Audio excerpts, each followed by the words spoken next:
तो चलिए आज आप लोग को बताने वाले हैं गैमेटोजेनेसिस के बारे में। तो ये बहुत ही एक इम्पॉर्टेंट टॉपिक है। गैमेटोजेनेसिस एक कॉमन है। इस गैमेटोजेनेसिस के अंदर में आप दो तरह का चीज पढ़ेंगे।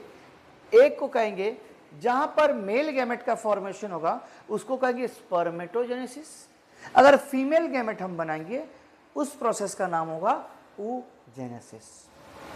अब देखिए सबसे पहले यहां पर आते हैं कि ये टेस्टिस के अंदर में अगर हम देखेंगे तो टेस्टिस के ऊपर में जो सबसे पहला एक लेयर होता है जिसका नाम है ट्यूनिका एल्बोजेनिया।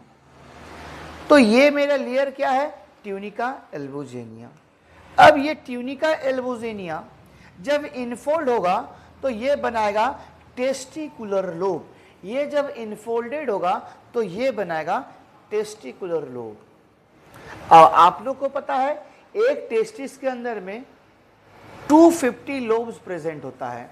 एक टेस्टिस के अंदर में 250 टेस्टिकुलर लोब होता है और इस टेस्टिकुलर लोब के अंदर में आपको दिखाई देगा 1 से 3 सेमिनिफेरस ट्यूब्यूल। 1 से 3 सेमिनिफेरस ट्यूब्यूल। अब क्लास 10 तक आप लोग पढ़े हैं कि स्पर्म का जो फॉर्मेशन होता है ये टेस्टिस के अंदर में होता है, लेकिन आपका लेवल अब बढ़ाना होगा। स्पर्म का जो फॉर्मेशन होता है ये टेस्टिस के अंदर में टेस्टिकुलर लोब और टेस्टिकुलर लोब के अंदर में होता है सेमिनिफेरस ट्यूब्यूल और ये सेमिनिफेरस ट्यूब्यूल में आपका स्पर्म का फॉर्मेशन होता है, क्योंकि ये सेमिनिफेरस ट्यूब्यूल के अंदर में होता है एक लिडिक सेल। क्या होता है? Leydig cell. ओके यहाँ पर लिडिक सेल के यहाँ पर आएगा हार्मोन। जब आप पढ़ाएंगे तो यहाँ पर LH हार्मोन आएगा, ल्यूटेनाइजिंग हार्मोन। ये ल्यूटेनाइजिंग हार्मोन लिडिक सेल को एक्टिवेट करेगा और लिडिक सेल यहाँ से टेस्टोस्टेरोन हार्मोन को रिलीज करेगा। ये हार्मोन चैप्टर में हम लोग पढ़ेंगे। अभी जो मेन टॉपिक के बारे में आपको पढ़ना है वो है spermatogenesis, the formation of sperm. Spermatogenesis को अगर बोलेंगे स्पर्म फॉर्मेशन का प्रोसेस को हम कहेंगे स्पर्मेटोजेनेसिस। अब सबसे पहले स्पर्मेटोजेनेसिस सबसे पहले क्या आएगा? स्पर्मेटोगोनिया आएगा और ये स्पर्मेटोगोनिया कहां पर प्रेजेंट होगा? सेमिनिफेरस ट्यूब्यूल के अंदर में लिडिक सेल में। तो क्या होता है? लिडिक सेल के सेमिनिफेरस ट्यूब्यूल के अंदर में लिडिक सेल में होता है। अब स्पर्मेटोगोनिया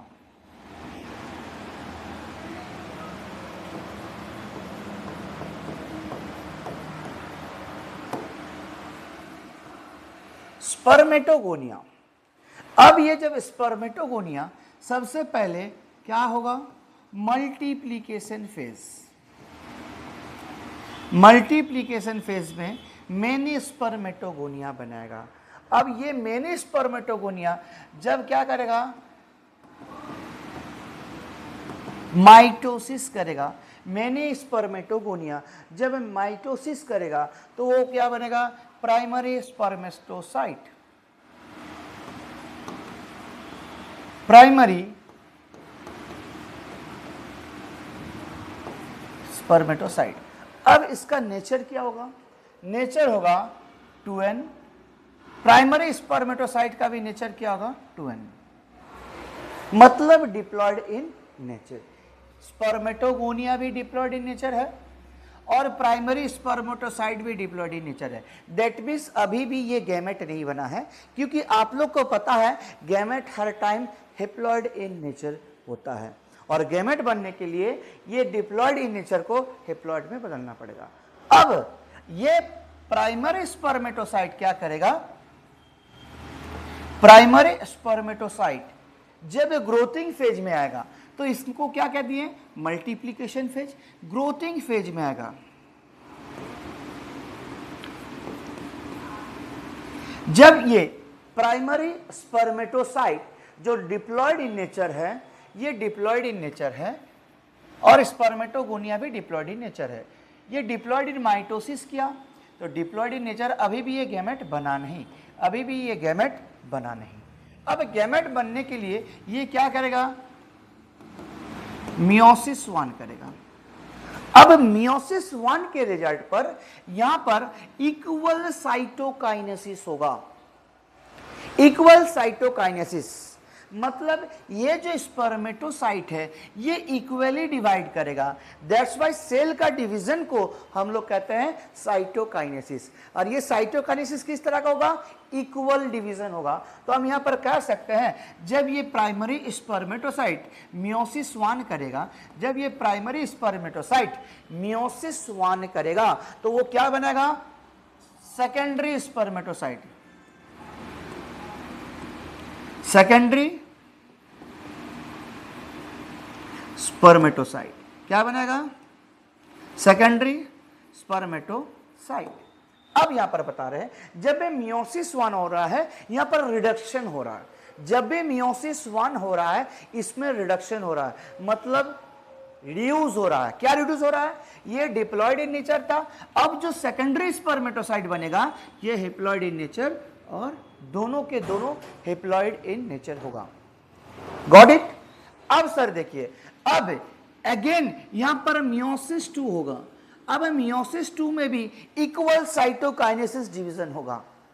अब यहां पर देखिए ये एक सेकेंडरी स्पर्मेटोसाइट से 2 बनेगा, क्या? स्पर्मेटिड बनाएगा। क्या बनेगा? स्पर्मेटिड। यहां पर भी क्या बनेगा? स्पर्मेटिड। यहां पर भी क्या बनेगा? स्पर्मेटिड। यहां पर भी क्या बनेगा? स्पर्मेटिड। तो एक स्पर्मेटोगोनिया से 4 स्पर्मेटिड बना। अब सर देखिए स्पर्मेटोगोनिया से स्पर्मेटिड बनने का प्रोसेस को हम लोग कहते हैं स्पर्मेटोजेनेसिस। अधिकतर बच्चे यहां पर मतलब गलत भावना में रहते हैं कि सारा के सारा प्रोसेस को स्पर्मेटोजेनेसिस कहेंगे।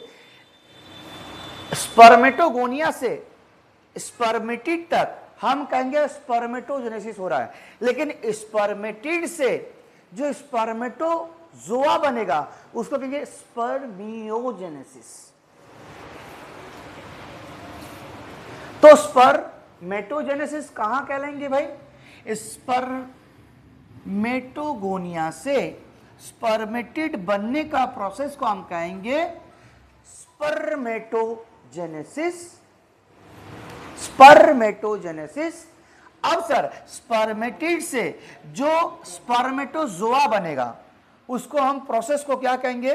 तो स्पर्मेटिड से जो स्पर्मेटोजोआ बनेगा इस प्रोसेस को हम क्या कहेंगे? इस प्रोसेस को कहेंगे स्पर्मियोजेनेसिस। क्या कहेंगे? स्पर्मियोजेनेसिस। और स्पर्मेटिड से ऊपर वाला पोर्शन मतलब स्पर्मेटोगोनिया तक इस प्रोसेस को क्या कहेंगे? स्पर्मेटोजेनेसिस। ये नीट का कॉन्सेप्ट है। अधिकतर बच्चे लोग का ये कंफ्यूजन होता है, स्पर्मेटोगोनिया से स्पर्म तक बनने का प्रोसेस को कहते हैं स्पर्मेटोजेनेसिस, लेकिन स्पर्मेटोजेनेसिस को क्या कहेंगे भाई? स्पर्मेटोगोनिया से स्पर्मेटिड तक इस फेज को हम क्या कहेंगे? स्पर्मेटोजेनेसिस। और स्पर्मेटिड से जो स्पर्मेटोजोआ बनेगा इस प्रोसेस को हम कहेंगे स्पर्मियोजेनेसिस। अब यहां पर बताते हैं, अगर आप लोग यहां पर कंफ्यूजन होता है सर इसमें क्या हो रहा है? इसमें हो रहा है स्पर्म सेल बन रहा है। अब स्पर्मेटिड और स्पर्मेटोजोआ में क्या डिफरेंस है? तो कुछ डिफरेंस नहीं है। स्पर्मेटिड और स्पर्मेटोजोआ में यही डिफरेंस है कि टेल एब्सेंट होता है स्पर्मेटिड में, लेकिन स्पर्मेटोजोआ में टेल भी होता है। तो ये कंप्लीट स्पर्म सेल बन चुका है। Spermatid is an incomplete sperm cell, but जब ये स्पर्मेटिड से स्पर्मेटोजोआ बनेगा by the process of spermiogenesis तो ये कंप्लीट स्पर्म सेल या फिर मेल सेक्स सेल आप कह सकते हैं। तो ये कॉन्सेप्ट आपका क्लियर हुआ। तो फिर से आपको रिपीट कर रहे हैं, स्पर्मेटोगोनिया से जो प्राइमरी स्पर्मेटोसाइट बनेगा इसमें क्या हो रहा है भाई? मल्टीप्लिकेशन फेज एंड ग्रोथिंग फेज हो रहा है। ठीक है, अब ग्रोथिंग फेज के बाद क्या हो रहा है? डिफरेंशिएशन हो रहा है भाई। स्पर्मेटिड से जो स्पर्मेटोजोआ बनेगा डिफरेंशिएशन हो रहा है, मैचुरेशन हो रहा है bye the process of spermiogenesis. तो गलती से भी स्पर्मेटोजेनेसिस सारा के सारा प्रोसेस को नहीं कहना है, स्पर्मेटिड तक बनने का प्रोसेस को कहेंगे स्पर्मेटोजेनेसिस, और स्पर्मेटिड के बाद जो स्पर्मेटोजोआ बनेगा उसको कहेंगे स्पर्मियोजेनेसिस। तो आज यहीं तक हम लोग रखते हैं, एक शॉर्ट टॉपिक के बारे में बताए हैं। अब ये कैसे होता है, हार्मोनल चेंज क्या होता है, नेक्स्ट वीडियो में आपको बताया जाएगा। देन तीसरा वीडियो में आपको बताया जाएगा oogenesis क्या होता है, formation of an male gamete. और इसी तरह शॉर्ट वीडियो आपको अगर डिटेल में चाहिए तो यूट्यूब चैनल बायोगुरु सब्सक्राइब कीजिए, कमेंट कीजिए। कोई भी टॉपिक के बारे में आप लोग को जानना है आप लोग कमेंट करके बताइए, कमेंट के अनुसार यहाँ पर शॉर्ट वीडियो आप लोग को दिया जाएगा।